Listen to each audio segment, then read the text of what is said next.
এই সমুদ্রের মাছগুলি তখন চিন্তা করছেন, আহা এত সুন্দর রূপ, এনাকে যদি প্রতিরূপে লাভ করতে পারতাম আমাদের জীবন ধন্য হতো। হরে কৃষ্ণ। তাহলে সমুদ্রের মাছগুলো মনে মনে কি বাসনা করলো, এনাকে যদি প্রতিরূপে লাভ করতে পারতাম। মৎস্যরূপী ভগবান মনে মনে, দেখুন ভগবান কারে বলে, ভগবানের জীবন চরিত্র আজকে শুনে ঘরে যাবেন, বাড়িতে গিয়ে মনে মনে চিন্তা করবেন আজকের কি শুনে এলাম। আচ্ছা সমুদ্রের মৎস্যগুলি কি মাই খাকিয়ে বলেছিল? ভগবানের কাছে এসে ভগবানের কাছে বলে গিয়েছিল? শুধু রূপ দেখেছে। ঠিক যেমন রাস্তা দিয়ে অত্যন্ত সুন্দর একজন যদি যুবতী যায়, আর কোনো যদি একজন যুবক মনে মনে চিন্তা করে একে যদি বিয়ে করতে পারতাম তাহলে আমার জীবনটা ধন্য হবে, ও মনে মনে করলো। এই কথাটা কি ওই যে মহিলাটা কি জানতে পারলো? বা মহিলাটা যদি মনে করি এই ছেলেটাকে যদি আমি বিয়ে করতে পারতাম, খুব সুন্দর হ্যান্ডসাম চেহারা, তাহলে কি সেই পুরুষটা জানতে পারবে ও কি মনে মনে করেছে? আমরা কেউ কারোর মনের খবর জানি না, কিন্তু গোবিন্দকে যদি কেউ মনে মনে একবার প্রার্থনা করে, গোবিন্দ এই বিশ্ব চরাচরে যত জীব মনে মনে যা প্রার্থনা করছেন সকলের কথা তিনি শুনতে পারেন। ভগবান শ্রীকৃষ্ণচন্দ্র কি? তাহলে সকলের মনের কথা কে জানতে পারে? তার সমুদ্রের যত মৎস্য তারা যা প্রার্থনা করলেন কে জানতে পারলো? মৎস্যরূপী ভগবান। তিনি প্রার্থনা মঞ্জুর করে দিলেন, তৎক্ষণাৎ ভগবান মঞ্জুর করে দিলেন, আমি প্রত্যেকের মনোবাঞ্ছা পূর্ণ করব। আর এই মৎস্যগুলি সত্যযুগের সমুদ্রের মৎস্যগুলি দাপর যুগে ব্রজের ঘরে ঘরে জন্মগ্রহণ করেছে, গোপী হয়ে জন্মগ্রহণ করেছে। দেখুন ভগবানকে প্রতিরূপে চাইলে পাওয়া যায় কিনা দেখুন। ত্রেতা যুগে পরমেশ্বর ভগবান শ্রীরামচন্দ্র, লক্ষ্মণ এবং সীতা দেবী যখন জনক মহারাজের রাজসভায় যাচ্ছিলেন, সেই সময় রাস্তায় যত লক্ষ লক্ষ নরনারী ভগবান শ্রীরামচন্দ্রের রূপ দর্শন করেছিলেন, তারা স্তম্ভিত হয়ে গিয়েছিলেন। আহা আহা, এমন অপরূপ পুরুষকে যদি প্রতিরূপে পেতাম আমাদের জীবন ধন্য হতো। ভগবান মিজমিজ করে হাসলেন। তারা কেউ এ কথাই লজ্জার কথা কেউ বলবে? হ্যাঁ, তারা মনে মনে বলেছে। আর ভগবান শ্রীরামচন্দ্র মনে মনেই তাদের দরখাস্ত সই করে দিয়েছে, যাও আগামী দাপর যুগে তোমাদের সকলের মনোবাঞ্ছা আমি। ভগবান শ্রীরামচন্দ্র ঘুরতে ঘুরতে যখন দণ্ডকারণ্যে 14 বছর বনবাসকালে ঘুরতে ঘুরতে যখন দণ্ডকারণ্যে পৌঁছালেন, সেইখানে দণ্ডকারণ্যের ঋষিগণ তারা জানতেন যে ভগবান শ্রীরামচন্দ্র এইখানে আসছেই, আমরা প্রাণ ভরে সেই ভগবানকে দর্শন। তাহলে দণ্ডকারণ্যের ঋষিগণ কার দর্শনের অপেক্ষায় ছিলেন? ভগবান শ্রীরামচন্দ্রকে দর্শন করবেন। ভগবান শ্রীরামচন্দ্রকে দর্শন করবেন। ভগবান যখন এলেন, সেই দণ্ডকারণ্যের ঋষিগণ সব দর্শন করলেন, দর্শন করে স্ট্যাচু হয়ে গেলেন। এত রূপ নবদুর্বাদল শ্যাম রূপ দর্শন করে হৃদয়ে এমন আনন্দ পেলেন, এমন স্তম্ভিত হয়ে গেলেন। তখন মনে মনে চিন্তা করছে কি জানো, এমন সুন্দর পুরুষকে কি শুধু দর্শন করে আসা বেটে, যদি এনাকে প্রতিরূপে আলিঙ্গন করতে পারতাম আমাদের জীবন ধন্য হয়ে যেত। দণ্ডকারণ্যের ঋষিগণের বাঞ্ছাও ভগবান মনে মনে পূর্ণ করে দিলেন। এখানে কারোর সঙ্গে সরাসরি, এই যে কথাগুলো বলে যাচ্ছি, কারোর সঙ্গে সরাসরি ভগবানের কথা হয়নি, সব মনে মনে দরখাস্ত করেছে, আর ভগবান তাদের বাঞ্ছা পূর্ণ করেছে।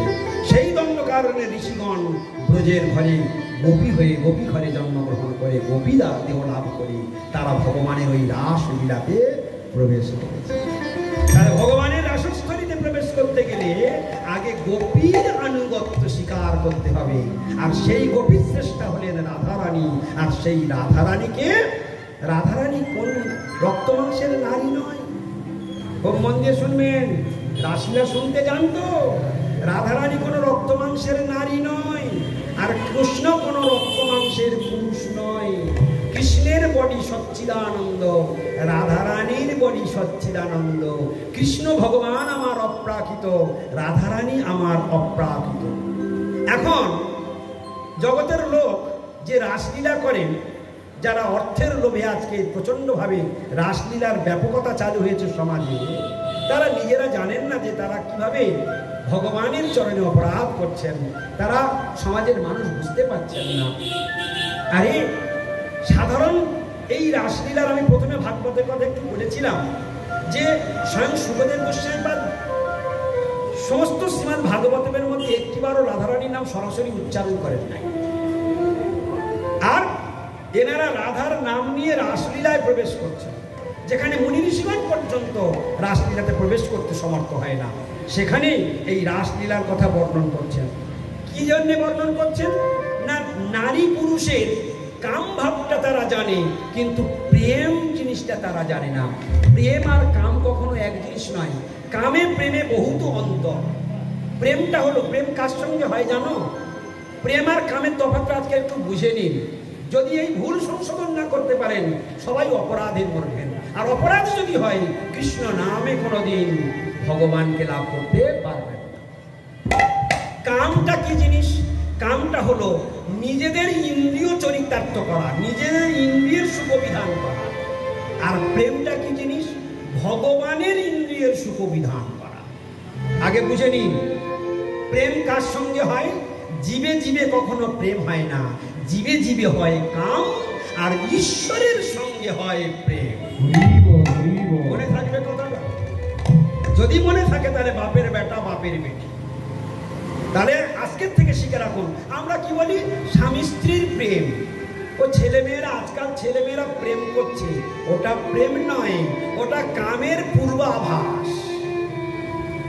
একে অপরের মধ্যে চাহিদা আছে, সেটাকে বলা হয় কাম। কিন্তু রাধারানী গোবিন্দ কখনো রক্ত মাংসের নারী পুরুষ। আরে ভাই, তোমার বয়স হচ্ছে, তোমার বিবাহ করতে ইচ্ছা হচ্ছে, কোন একটা নারী তার পুরুষকে চাইছে, কোন একটা পুরুষ নারীকে চাইছে। কেন? তারা নিজেরা আস্বাদন করবে বা তাদের জীবন তারা সংসার পাবে, এরকম কামনা বাসনা করছে। কিন্তু আমার গোবিন্দ দেখুন কি সুন্দর। আমার গোবিন্দ কি করলেন? রাধারানীকে বিবাহ করেছেন। রাধারানীকে বিবাহ করে এনেছেন। হ্যাঁ, রাধারানী কোথা থেকে আবির্ভূত হয়েছেন? ভগবান শ্রীকৃষ্ণের হৃদয় থেকে প্রকটিত হয়ে বাম অঙ্গ থেকে প্রকটিত হয়েছে। বড় বড় শ্রী রাধে, জয় শ্রী রাধে। তাহলে রাধারানী কৃষ্ণের হৃদয় থেকে প্রকটিত হলো। তাহলে ভগবান নিজের অঙ্গ। তাহলে যেই রাধা সেই কৃষ্ণ, যেই কৃষ্ণ সেই রাধা। তাহলে রাধাই কৃষ্ণ, কৃষ্ণই রাধা। তাহলে নারী কোথায়? তোমার বিবাহ করতে হলে একটা নারী লাগবে। আর গোবিন্দের যখন ইচ্ছা হবে, ইচ্ছা করলে এক্ষুনি গোবিন্দ নখের কোণ থেকে কোটি কোটি গোপী সৃষ্টি করে দেবে। এক্ষুনি গোবিন্দ ইচ্ছা করলে কোটি কোটি রমণী সৃষ্টি করে নেবে। তাহলে গোবিন্দ আমার আত্মকাম, তার কোনো কামনা বাসনা নেই। ভগবান নিষ্কাম, ভগবানের কোনো কামনা বাসনা নেই। আমরা গোবিন্দের প্রতি যে ভালোবাসা প্রদান করি তার নাম প্রেম। আর স্ত্রীপুত্র ছেলে মেয়ে অর্থ ধন দৌলতকে যে ভালোবাসি তার নাম হলো কাম। নিজের ইন্দ্রিয়, ওই জন্য শাস্ত্রে বলছেন আত্মেন্দ্রিয় প্রীতিমাঞ্ছা তারে বলে কাম। আত্ম ইন্দ্রিয় প্রীতিমাঞ্ছা তারে বলে কাম। কৃষ্ণ ইন্দ্রিয় প্রীতিমাঞ্ছা ধরে প্রেম নাম। তাহলে কৃষ্ণের ইন্দ্রিয় প্রীতি, কৃষ্ণের ইন্দ্রিয় তোষণের নাম প্রেম, আর নিজের ইন্দ্রিয় তোষণের নাম হলো কাম। এর দুটোর লাভ কি?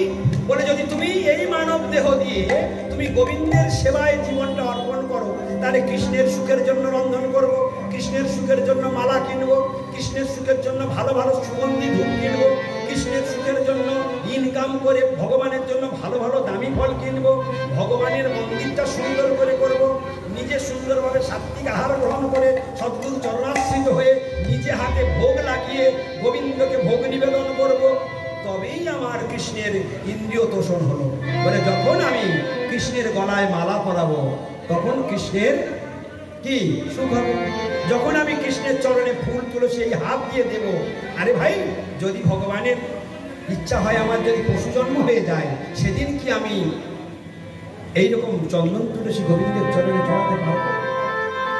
হ্যাঁ, ভগবান যদি কীট পতঙ্গ গাছপালা জন্ম দিয়ে দেয়, তখন কি ভগবানের চরণে ফুল তুলসী দিতে পারবো, ধূপ দিয়ে আরতি করতে পারবো? ভগবানকে আর আমরা লাভ করতে পারবো না, কৃষ্ণ নাম গাইতে পারবো না, শুনতে পারবো না। তাহলে এত বড় সুযোগ কেন আমরা হাতছাড়া করব? এই মানব জীবনের মূল কর্তব্য হলো সময় থাকতে থাকতে হরিভজন করো। হরিভজন বিনা গতি নাই, গতি নাই, গতি নাই। হরির আরাধনাই আমাদের জীবনের সর্বশ্রেষ্ঠ কর্তব্য। এই জন্য মহাজনগণ গাইলেন, হ্যাঁ, মহাজনগণ গেয়ে উঠলেন, জীবন সমাপ্তিকালে করিব ভজন, এবে করি গৃহ সুখ, কখনো এ কথা নাকি বলে বিজ্ঞজন। আজকাল সাধারণ মানুষ মায়ার দ্বারা মোহিত হয়ে কি বলে, আরে ভাই আমার এখন অল্প বয়স, কচি বয়স, এখন এই সময় নয়, ওই বুড়া বয়স হোক, ছেলে মেয়ে মানুষ করি, একটু বৌমা করি, একটু নাতি পুতির মুখটা দেখি, তারপর হরি হরি করব, বলে কিনা? মহাজন বললেন, হ্যাঁ, জীবন সমাপ্তিকালে, জীবন সমাপ্তিকালে, জীবন সমাপ্তিকালে করিব ভজন, এবে করি গৃহ সুখ।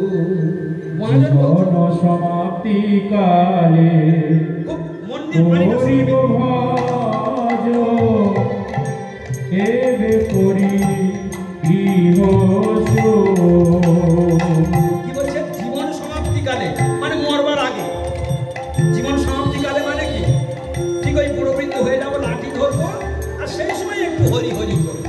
হ্যাঁ, মহাদেব বলছে জীবন সমাপ্তিকালে করিব ভজন, এবে করি গৃহ সুখ।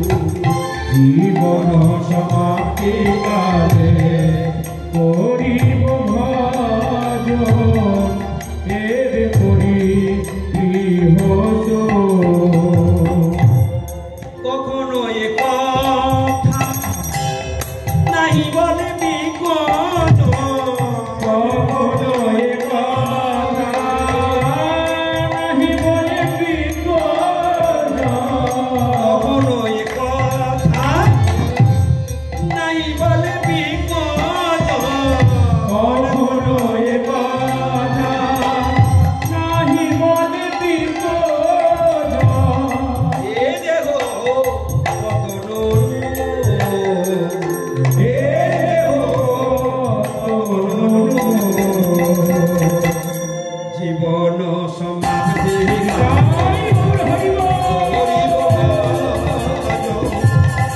এবে গলি গৃহ জীবন সমাপ্তিকালে করিব ভজন, এবে করি গৃহ সুখ। কি কথা বললো? জীবন সমাপ্তিকালে করিব ভজন, এবে করি গৃহ সুখ। এবে মানে কি? এখন এখন একটু গৃহ সংসার সুখ একটু করে নি, ওই বুড়ো বৃদ্ধ হলে ভালো। মহাজন বলছেন কখনো এ কথা নাহি বলে বিজ্ঞজন। যারা প্রকৃত বিজ্ঞজন, বুদ্ধিমান, তারা কখনো এ কথা বলবে না যে বুড়া বয়সে ভজন। আচ্ছা, কি কথা ঠিক? বুড়া বয়সে ভজন করবো, কথাটা ঠিক? তোমার কি মনে হয়? হ্যাঁ, সত্যি তো, এখন ছেলে মেয়ে ছোট, থাক, এখন পরে করবো। আচ্ছা বলো তো দেখি, তোমরা তো খুব চালাক, আমি একটা প্রশ্ন করব, আপনারা সবাই একটু উত্তর দেবেন। আপনার কাছে মরবার তারিখটা জানা আছে তো? শুধু এই প্রশ্নের উত্তরটা আপনারা দেবেন, আপনার মরবার তারিখটা আপনার জানা আছে তো? কিন্তু এখানে লেখা আছে, আপনার রিটার্ন টিকিটের ডেটটা এখানে লেখা আছে, রিটার্ন টিকিট কবে আপনাকে এ শরীর ছেড়ে দিতে হবে সেটা এখানে লেখা আছে। কিন্তু হাইরে পড়া কপাল, আমার তারিখ আমি জানি, কি ঠিক কিনা? আচ্ছা, আপনি বললেন বৃদ্ধ বয়সে ভজন করব, যদি কাল সকালে আপনার সূর্য দেখার পালা না থাকে, তাহলে আমার বুড়ো বয়সে ভজন করা হবে তো? এই জন্য বললেন এ কথা কখনো নাহি বলে বিজ্ঞজন, যে আমি এখন বুড়া বয়সে হরি ভজন করবো, এখন চুটিয়ে পড়ে এবে করি গৃহ সুখ, কখনো এ কথা নাহি বলে বিজ্ঞজন। তাই মহাজন বলছে, কি বলছে? আজিবা সতে কো বসে আজিবা সতে কো বসে অবশ্য নিশ্চিন্তে না থাকো ভাই, নিশ্চিন্তে না থাকো তো ভাই কত শীঘ্র পারো ভজ শ্রীকৃষ্ণ ছাড়ো যত শীঘ্র পারো ভজ শ্রীকৃষ্ণ ছাড়ো যত শীঘ্র পারো ভজ শ্রীকৃষ্ণ ছাড়ো যত শীঘ্র পারো ভজ শ্রীকৃষ্ণ ছাড়ো জীবনের জীবনা ও জীবনের জীবনা আরে হরি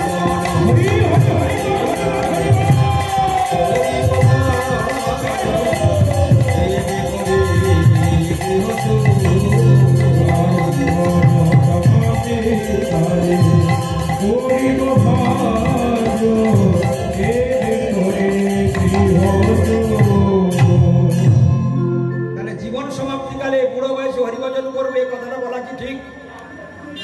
প্রহ্লাদ মহারাজ বললেন কৌমারং আচরত প্রাপ্য 5 বছর বয়স থেকে হরিভজন আরম্ভ করে। কে বলেছেন? আচ্ছা মায়েরা, আপনারা প্রহ্লাদ মহারাজের নাম শুনেছেন? প্রহ্লাদ মহারাজের নাম শুনেছেন আপনারা? হ্যাঁ, ভক্ত প্রহ্লাদের নাম শুনেছেন? শুনেছেন? ভক্ত প্রহ্লাদ মহারাজ কি বলেছেন জানেন? কৌমারং আচরেত প্রাপ্য ধর্মান ভাগবতানি। 5 বছর বয়স থেকে হরিভজন শুরু করো। ভাগবতে এখানে যারা যারা আমরা এসেছি আমাদের কারণ 5 বছর হয়নি তো, কি আমাদের কারণ 5 বছর হয়েছে কারো?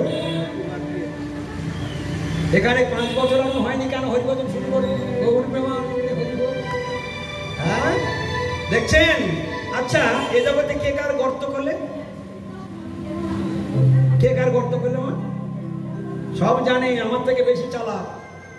হ্যাঁ, কে কার গর্ত খোলে? যে যার গর্ত সেই তার খোলে। আজকের আমরা মানব জীবন পেয়ে হরিভজন করছি না। ভগবান বললেন ভালো, এখন আমার আরাধনা করতে ভালো লাগলো না, পরের জন্মে 4 পা করে পাঠিয়ে দেবো। এখনো 2 হাত 2 পা দিয়েছি, ভালো লাগলো না আমার সেবা করতে, আমার নাম করতে। ঠিক আছে, পরের জন্মে তোমাকে 4টে পা দিয়ে দেবো। প্রেম যে তুমি সংসার করো। হ্যাঁ, শুকর হয়ে জন্মগ্রহণ করবে, 116-18 বাচ্চা জন্ম দিয়ে, আর পাল চড়িয়ে চড়িয়ে ঘুরে ঘুরে খাবে, আর তোমার হরিনাম করতে হবে না। কি ভগবানের মার পরেরটা বলে আপনারা বলুন। আমি আগেরটা বলবো, আপনারা পরেরটা বলবেন। ভগবানের মার কেন ঝগড়ার সময় যে ভরম বের করেন ওই ভরমটা আপনি দিতে পারবেন না? ঝগড়ার সময় তো একদম 1 মিনিটে গলা ধরে যায়। ভগবানের মার, হ্যাঁ, সে যখন মারবে না, সেগুলা টুকটাক আর কামারের 1 ঘা। ওই 3 বছর করোনা দিয়ে নাকে ঝামা ঘষে দিল, তবুও চেতনা ফিরছে। কখনো সুনামি, কখনো আয়লা, কখনো ভূমিকম্প, এক সময় এক এক উৎপাত দিয়ে সব শেষ করে দিচ্ছে, কিন্তু তবুও চেতনা ঘুরছে না। হ্যাঁ, ভগবান এইভাবে থাপ্পড় মারে আমাদেরকে, যে দেখো তোমরা কেন এত জ্বালা যন্ত্রণায় ভুগছো, কেন তোমাদের এত টেনশন, তোমরা অমৃতস্য পুত্র, আমার সন্তান হয়ে তোমরা আমার কাছে আসবে না, আমার নাম করবে না, আমায় ভালোবাসবে না, রাস্তার লোক হয়ে ঘুরে বেড়াবে। তোমাদের দুঃখ যন্ত্রণার কারণ তো তোমরাই। হ্যাঁ, মহাজন কি বলছে? যারা সমর্পণ করেছে গোবিন্দের চরণে, তারা কি বলছে জানো? আত্মনিবেদন তুয়া পদে করি হইনু পরম আত্মনিবেদন তুয়া পদে করি হইনু পরম দুঃখ দূরে গেল, চিন্তা না রহিল, দুঃখ দূরে গেল, চিন্তা রহিল, চৌদিকে আনন্দ দেখি, দুঃখ দূরে গেল, চিন্তা রহিল, চৌদিকে আনন্দ দেখি। আত্মনিবেদন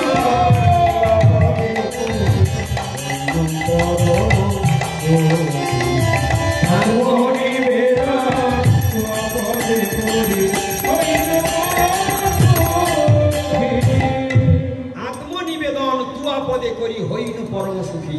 ভগবানের চরণে আশ্রয় গ্রহণ করে হরি আরাধনা করবে, সুখের সমুদ্রে ভাসবে। এত সুখ পাবে, এত সুখ পাবে, কোটি জন্মে সে সুখের সমুদ্রে আর কোনোদিন ক্ষয় হবে না, চিরকাল সুখের সমুদ্রে ভাসবে। যদি এখন একটু কেউ হরি আরাধনা করে, হরি আরাধনার সময় সুযোগের সদ্ব্যবহার। দেখুন, আমরা শুনছিলাম কৃষ্ণ মাতা, কৃষ্ণ পিতা, কৃষ্ণ ধন, কৃষ্ণ প্রাণ। আমি কিন্তু হটি নাই, আমি ওই জায়গায় আসবো। এতক্ষণ ধরে আমরা কৃষ্ণ আরাধনার কথা শুনলাম। কেন কৃষ্ণ আরাধনা করব? যেহেতু কৃষ্ণ আমার প্রাণ, যেহেতু কৃষ্ণ আমার প্রাণ। আচ্ছা, কৃষ্ণ কি করে আমার প্রাণ হলো একটু দেখে নিই, খুব মন দিয়ে শুনবেন, ভাইটাল কথা চলে আসলাম।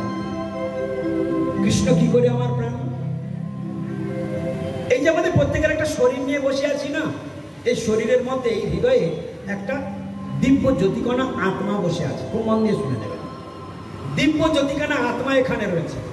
সেই আত্মাটা যতক্ষণ থাকবে এই শরীরটা বাড়বে, এই শরীরটা চোখে দেখতে পাবে, কানে শুনতে পাবে, চোখে মুখে কথা বলতে পারবে, খেতে পারবে, নাকে ঘ্রাণ নিতে পারবে, ত্বকে স্পর্শ অনুভব করতে পারবে, সব কিছু করতে পারবে। কিন্তু একটা আশ্চর্য ঘটনা কি, যে ওই আত্মাটা নিঃশ্বাসের সঙ্গে বেরিয়ে যাবে, সঙ্গে সঙ্গে তোমার বডিটাকে কুচি কুচি করে কেটে বস্তা ভর্তি করলেও তুমি টের পাবে না। এখন একটা মশা বসে আমার কাছে পার পায় না, কিন্তু আত্মাটা শরীর থেকে বেরিয়ে গেলে আর আমার শরীরে কোনো চেতনতা থাকে না। দেখতো, তাহলে সেই চেতনা আত্মাটা অনু অংশ চেতনা আত্মা, অনুপ থেকেও অনু। আধুনিক অনুবীক্ষণ যন্ত্র যাকে দেখা যায় না, অনির, হ্যাঁ, সেটা কি বলছে? বালাক্য শতভাগস্য শতভাগ কল্পিত। আত্মার পরিমাণও করে দিয়েছে, ভাবতেও পারবেন না। আত্মার পরিমাণ শাস্ত্রে বলে দিয়েছে যে এখানে রয়েছে, যার জন্য আপনি জীবিত এত বড়াই করছেন, এত কথা বলছেন, এত ইনকাম করছেন, এত বড় গাড়ি বাড়ি বানাচ্ছেন, 3 বার 3 থালা খেতে পাচ্ছেন, এত কিছু করছেন শুধু ওই আত্মাটুকুর জোরে। মনে রাখবেন, ওই কৃষ্ণ মাতা, কৃষ্ণ পিতা, কৃষ্ণ ধন ও প্রাণ, কৃষ্ণ আত্মার রূপে আমার হৃদয়ে বসে আছে। তাহলে কে বসে আছে আমার হৃদয়ে? কে বসে আছে? কৃষ্ণই। কি রূপে বসে আছে? আত্মা রূপে। সবাই একবার বলুন, আত্মা রূপে। আত্মাটা যখন শরীর ছেড়ে বেরিয়ে চলে যায়, তখন আমরা কি বলি জানেন তো?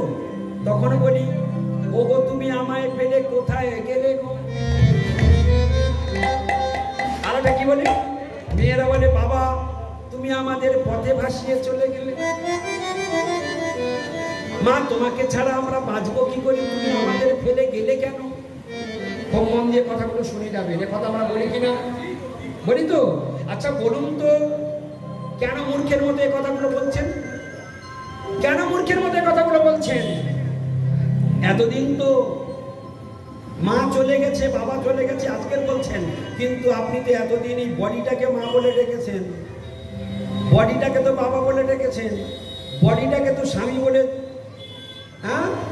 মেনেছেন, কি ঠিক কিনা?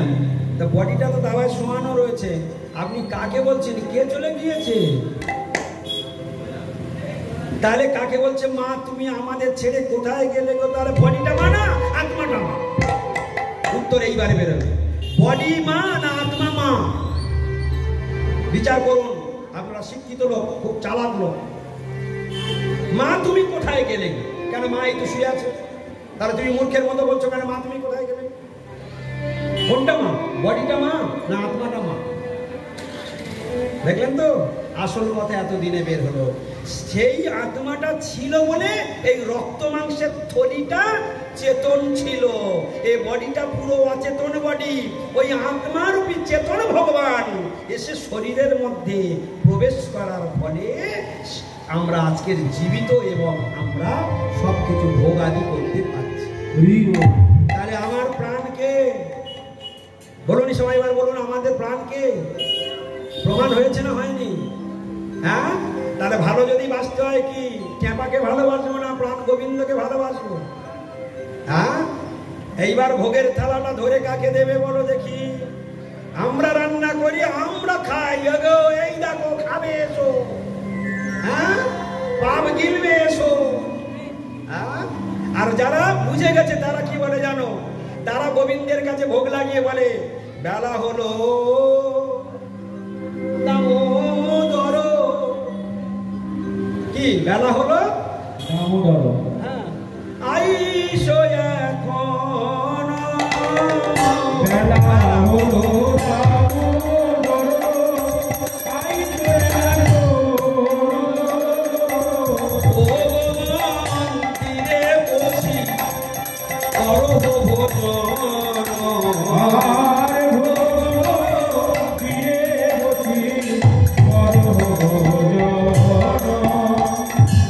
কারা বলছে বেলা হলো, দামোদর আইসবে এখন? সাধারণ সংসারে যে রান্না বান্না হচ্ছে, যা জুটছে সারাদিন নিজেরা মেরে দিচ্ছে, গবাগব মেরে দিচ্ছে। রান্না হচ্ছে আর খাচ্ছে, রান্না হচ্ছে আর খাচ্ছে। সারাদিনে যে কতবার খাচ্ছে তার ঠিক নেই, কি ঠিক কিনা?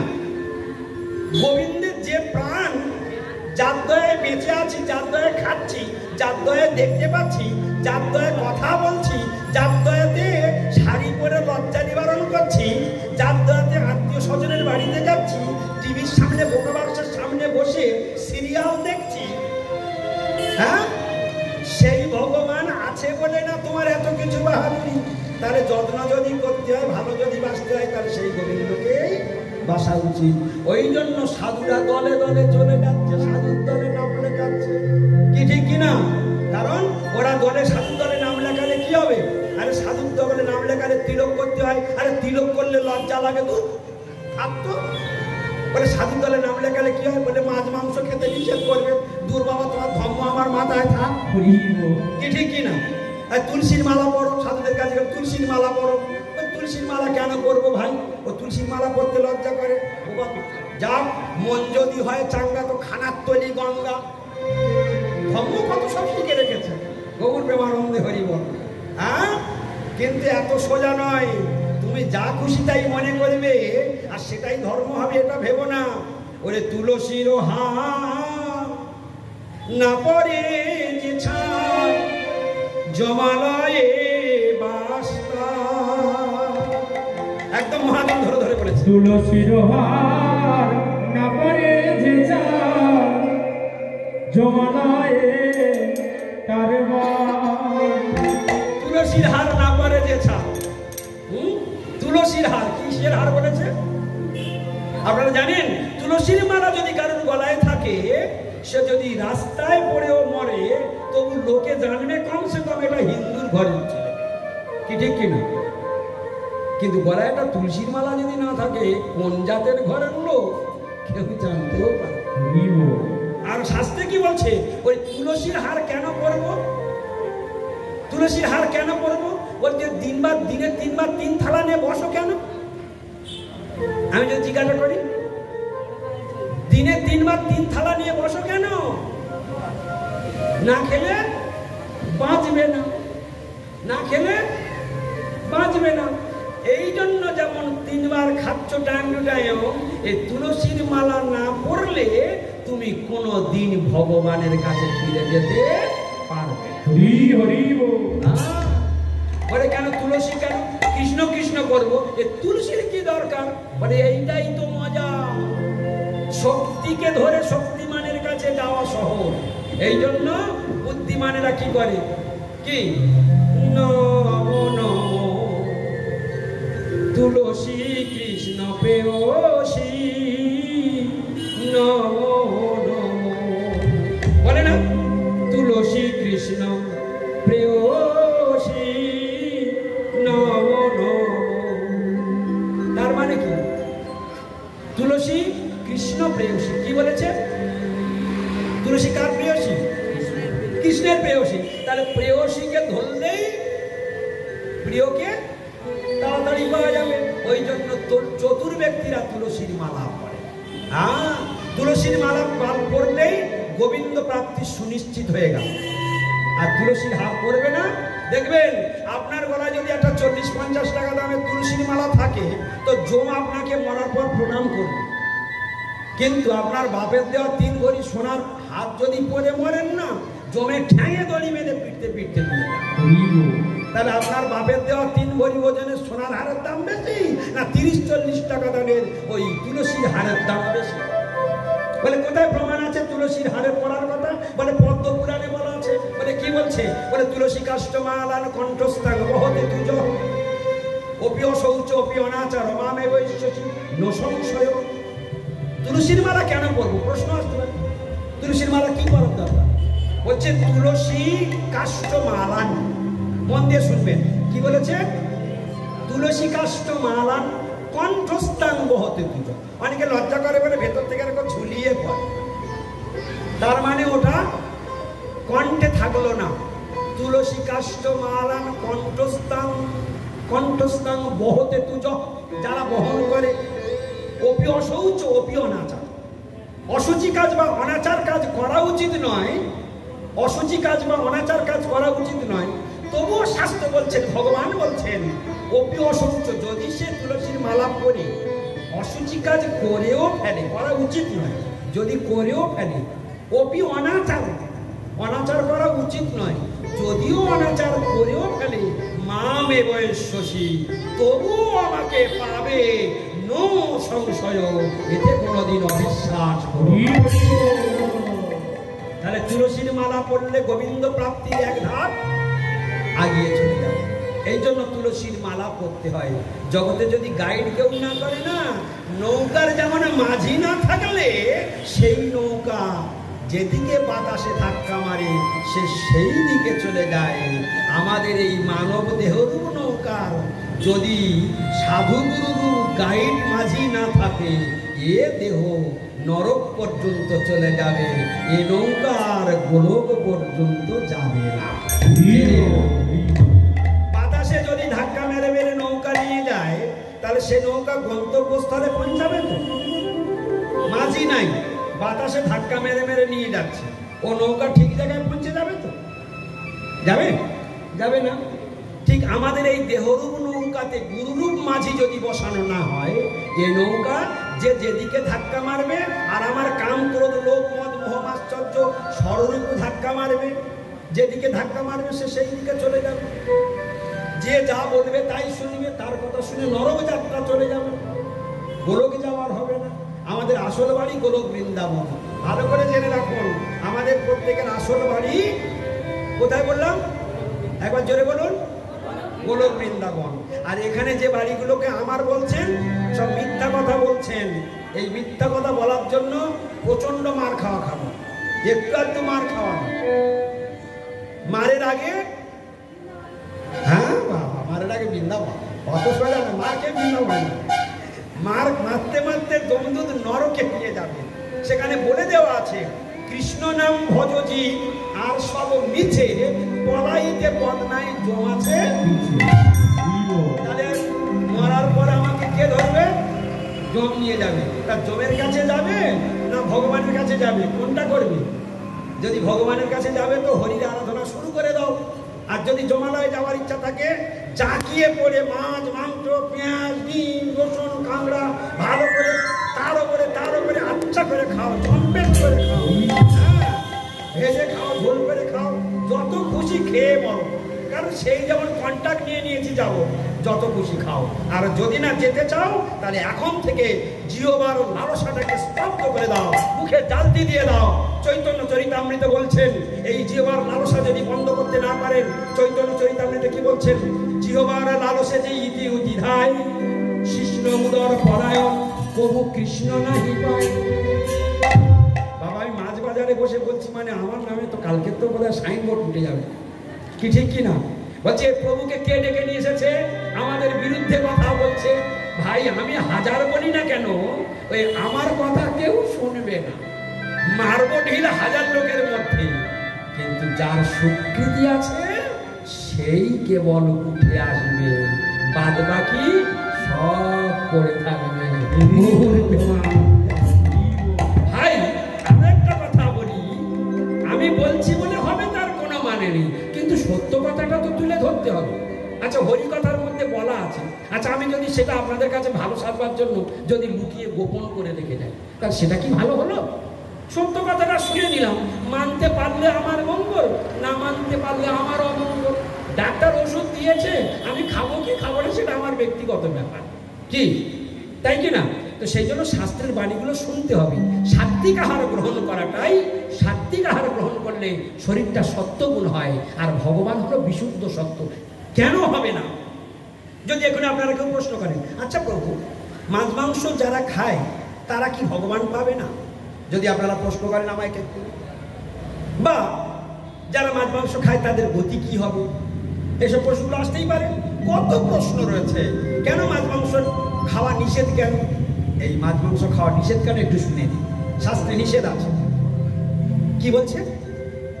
বলছে যদি তুমি মৎস্য আহার করবে করো, তোমার লালসা তুমি সামলাতে পারছো না করো, কিন্তু তোমার বিপদ হবে। কি বিপদ হবে? কটাগুলো বলবো আমি, রাতও হয়ে যাচ্ছে, অনেক বিপদ আছে। প্রথম কথা একটু বলি, যেদিন থেকে আমি মৎস্য আহার বন্ধ করব সেদিন থেকে আমার বডিটা শুদ্ধ সত্য গুণে চলে আসবে। মন দিয়ে শুনে নিন, ছোট ছোট করে 2-3টে কথা বলি। যেদিন থেকে আমি সাত্বিক আহার গ্রহণ করব সেদিন থেকে আমার জিহ্বা শুদ্ধ হবে, আমার মন শুদ্ধ হবে, আমার বুদ্ধি শুদ্ধ হবে, আমার ইন্দ্রিয় শুদ্ধ হবে, আমার সারা বডি শুদ্ধ হবে। কি হয়ে যাবে? মায়েরা শুনে নিন, পালন করতে পারেন না পারেন, শুনে তো রাখুন, সত্য কথাটা শুনে রাখুন। যদি সাত্বিক আহার গ্রহণ করি শরীরটা কি হবে? শুদ্ধ হবে। এই কথাটা বলুন অন্তত কি হবে?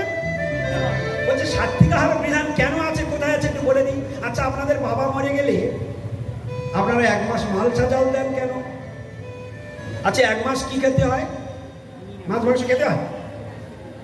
তাহলে ওখানে বেদে নিয়ম আছে, 1 মাস ধরে তুমি নিজের বডিটা আগে শুদ্ধ করো, তবে তোমার বাবা মার কাজ করবার যোগ্য হবে। তাহলে প্রমাণ হয়ে গেল যে মৎস্য মাংস আহার করলে শরীর অপবিত্র থাকে, আর ওটা বন্ধ করলে শরীরটা দিনে দিনে পবিত্র হয় সত্য গুণে। কোথায় চলে যায়? সত্য গুণে আসে। কি গুণ আসে বলুন? সত্য গুণ আসে।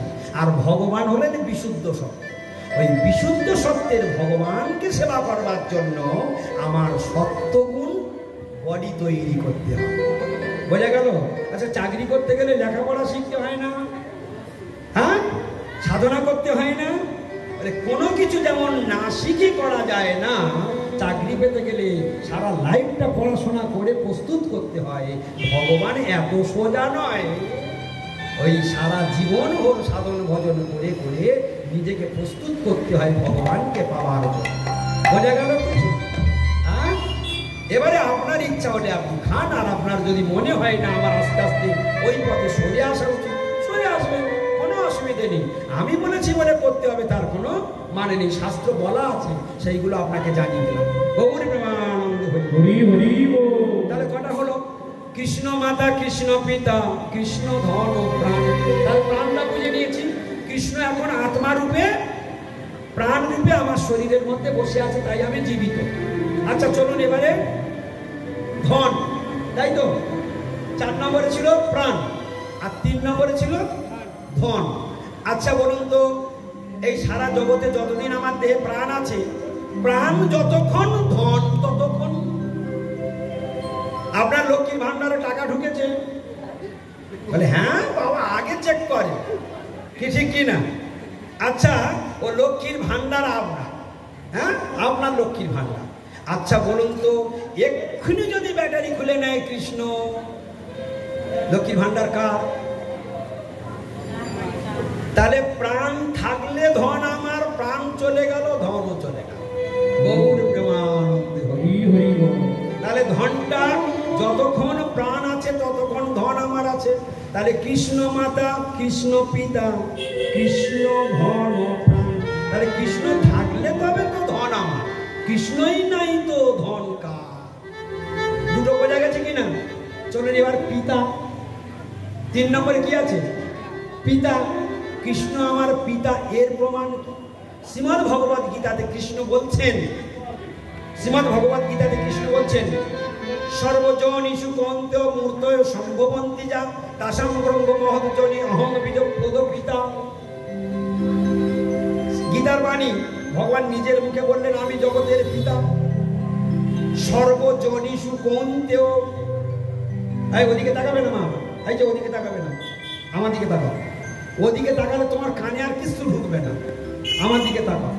এই পাপিটা এক্ষুনি চলে যাবে, তুমি চিন্তা করো না, বেশিক্ষণ দেখতে হবে না। হ্যাঁ, মন দিয়ে শোনো। এই যে কৃষ্ণ আমার বাপ কেন, গীতাতে কৃষ্ণ নিজের মুখে বলে দিয়েছে, আমি তোমাদের বাপ। এই বিশ্ব চলাচলে যত জীব আছে সকলের বাপকে কৃষ্ণ। তার একটু আগে আমরা প্রমাণ পেয়ে গেছি যে আত্মা রূপে কে আছে? কৃষ্ণ। কি করে সেই আত্মা রূপে আছে, এখন সেই প্রমাণটা দিয়ে দিচ্ছি আরো সিল করে দেওয়ার জন্য। ভগবান কৃষ্ণ নিজের মুখে বললেন, সর্বজনীষু কৌন্তেয়। কৌন্তেয়, কৌন্তেয় মানে হে কুন্তি পুত্র, সর্বজনীষু। শাস্ত্রে আমরা শুনেছি 84 লক্ষ জন। কি শুনেছি? কত জনই? 84 লক্ষ জন। শুনেছি কিনা? বলছে ভগবান কৃষ্ণ বলছেন সর্বজনীষু। এ সংসারে যত যত জনি সৃষ্টি করেছি আমি, যত যত জীব সৃষ্টি করেছি, যত রকমের জীব সৃষ্টি করেছি, ছাগলের বাচ্চা ছাগল, গরুর বাচ্চা গরু, ইঁদুরের বাচ্চা ইঁদুর, শুয়োরের বাচ্চা শুয়োর, ভেড়ার বাচ্চা ভেড়া, ছাগলের বাচ্চা ছাগল, সাপের বাচ্চা সাপ। কি ঠিক কিনা? যত যত জনি আছে, তাসাম ব্রহ্ম মহদজনির অহং বীজপ্রদ পিতা। একসঙ্গে প্রমাণ, বাবার মা। তাসাম ব্রহ্ম মহদজনি, তাদের সকলের ব্রহ্মরূপা জড়া প্রকৃতি মহামায়া দুর্গা দেবী, তাদের মা। অহং বীজপ্রদ পিতা। অহং মানে আমি, বীজপ্রদ মানে বীজ প্রদানকারী, পিতা মানে বাবা। আমি বীজ প্রদানকারী বাবা। মায়ের গর্ভে সঞ্চার করে, মায়ের গর্ভ সঞ্চার করে তার স্বামী, সে হয় বাবা, সে আর তার স্ত্রী হলো মা। তাহলে এখানে মহামায়া দুর্গা দেবী জড়া প্রকৃতি, দুর্গা দেবী হলেন আমাদের মা, আর আমাদের বীজ প্রদানকারী পিতা হলো কে? কৃষ্ণ। ভগবান নিজের মুখে বলেন অহং। আপনারা সবাই এই শ্লোকটা বলবেন, আপনাদের জীবনে একটা গীতা শ্লোক উচ্চারণ হোক।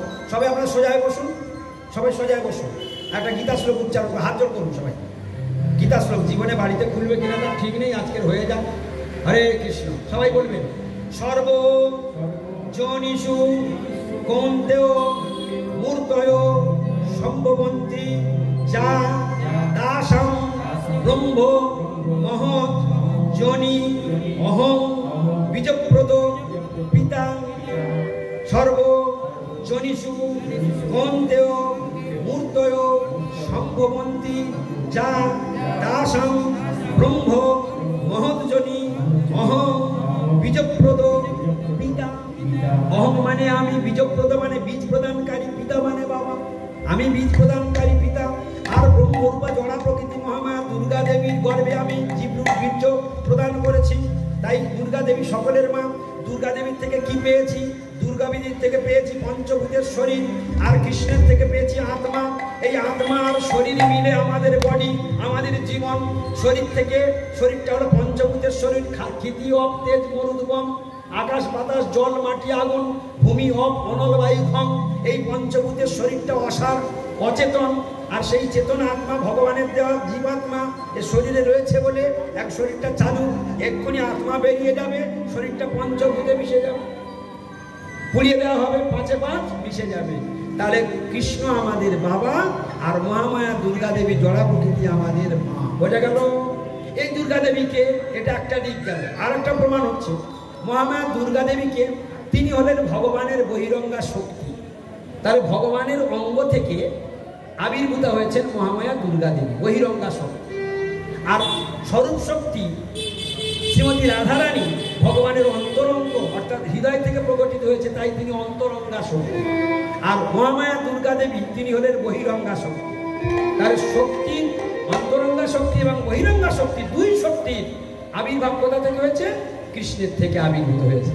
তাই এই জড়জাগতিক সংসার পরিচালনা করছেন মহামায়া দুর্গা দেবী, আর চিন্ময় জগৎ সরস্বতীর দ্বারা পরিচালিত হচ্ছে।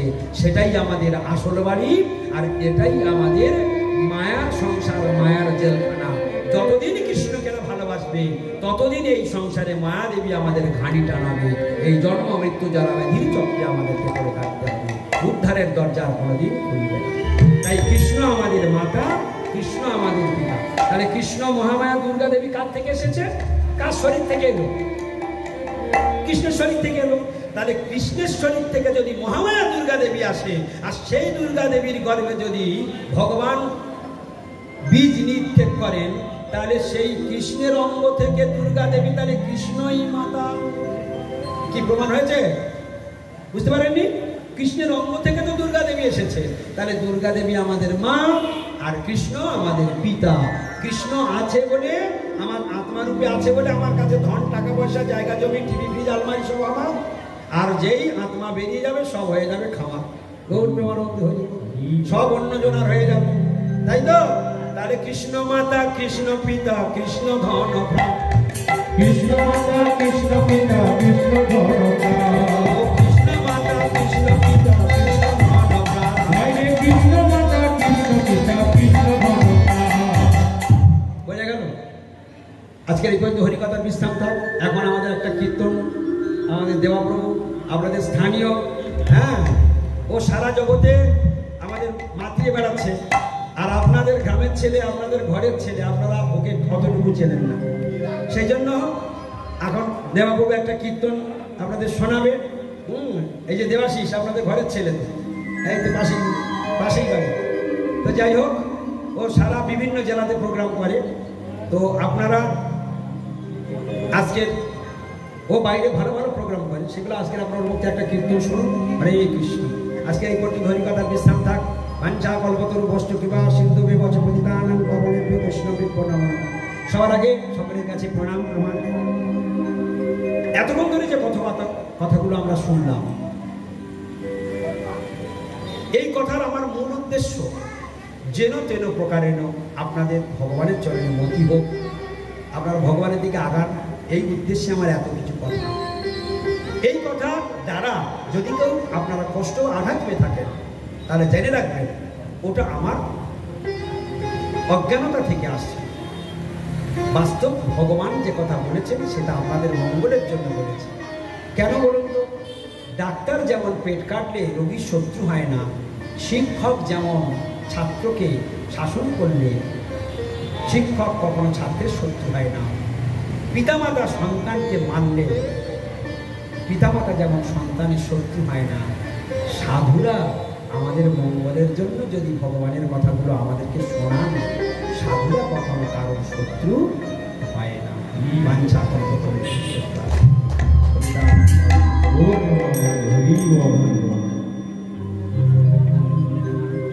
আচ্ছা, এতক্ষণ ধরে যে কথা হলো, আমি সব জায়গায় যাই, যতক্ষণ আমি হরি কীর্তন করি তারপরে আমি 5 মিনিট প্রশ্ন উত্তর করি।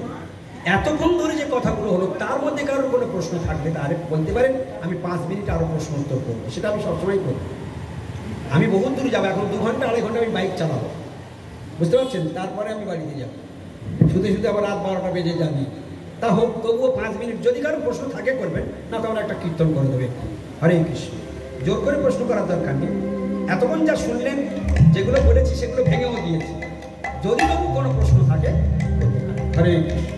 কারণ আমি চলে গেলে তখন বলবে যে প্রভু বলেছে, সেটা এখন সমাধান করে নেওয়াটাই ভালো। হরে কৃষ্ণ।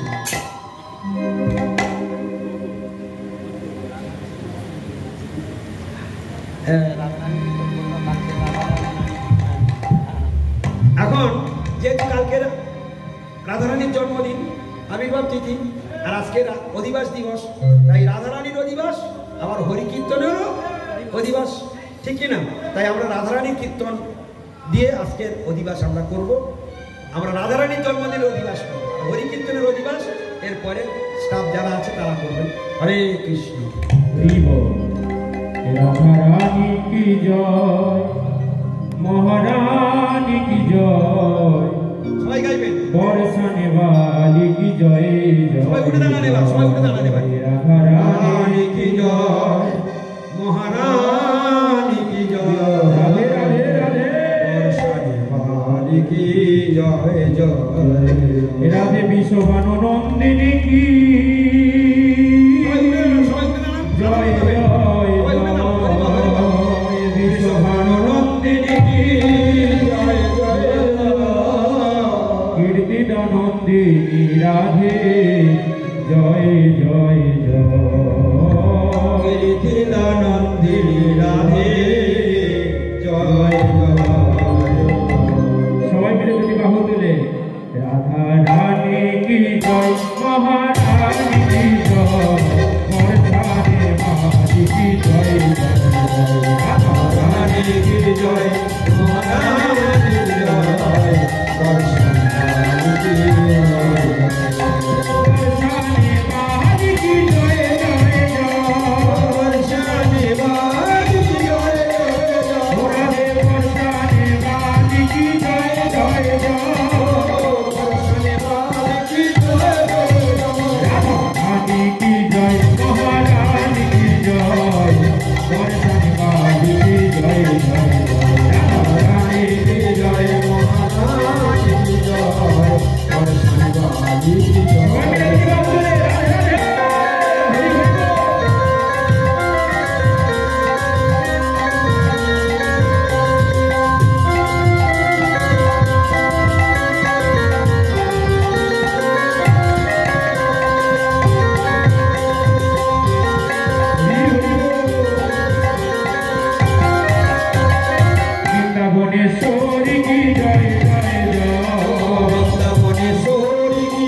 মোহিনী রাধে শ্যামমোহিনী রাধে জয় জয় জয় মোহিনী রাধে ও শ্যামমোহিনী রাধে জয় জয় জয়